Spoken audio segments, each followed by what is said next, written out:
Comment gagner aux échecs? Une question simple, me direz-vous.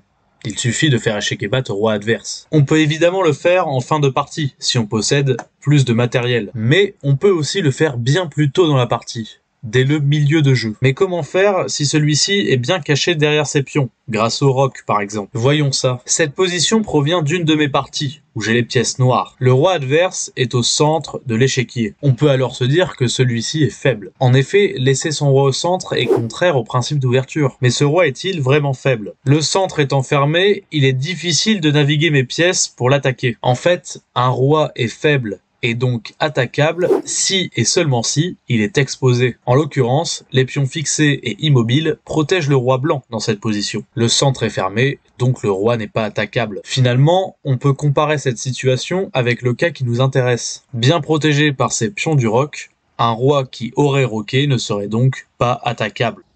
À moins que...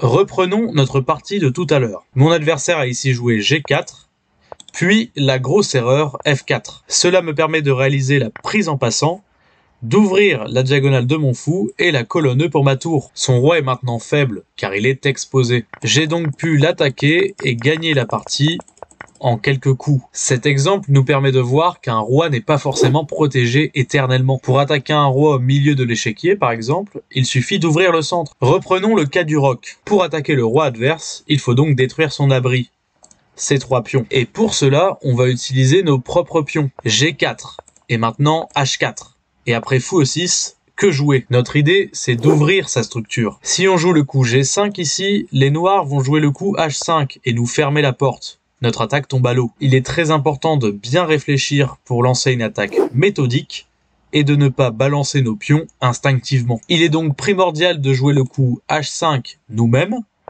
pour ensuite jouer G5 dans de bonnes conditions. On pourra ensuite ouvrir la colonne G pour nos pièces lourdes et viser directement le roi noir. Vous l'avez compris, notre idée est d'utiliser nos pions comme bélier pour exploser le roc adverse, dans le but d'ouvrir des colonnes et des diagonales pour rendre faible le monarque ennemi. Mais évidemment, ce plan ne marche pas dans toutes les parties. Si vous avez roqué du même côté que l'adversaire, utiliser vos pions pour attaquer son roi rendra également le vôtre faible. Au contraire, roquer de l'autre côté amène à une situation de roc opposé, et c'est alors une véritable course pour savoir qui va détruire l'abri adverse en premier. Aux échecs, l'attaque de roi, c'est tout un art, et ici je ne vous ai montré que le début de l'attaque. Souvent le plus difficile, c'est de conclure par l'échec et mat, surtout si le camp adverse défend très bien. D'ailleurs, la défense du roi, c'est ce que nous verrons la semaine prochaine.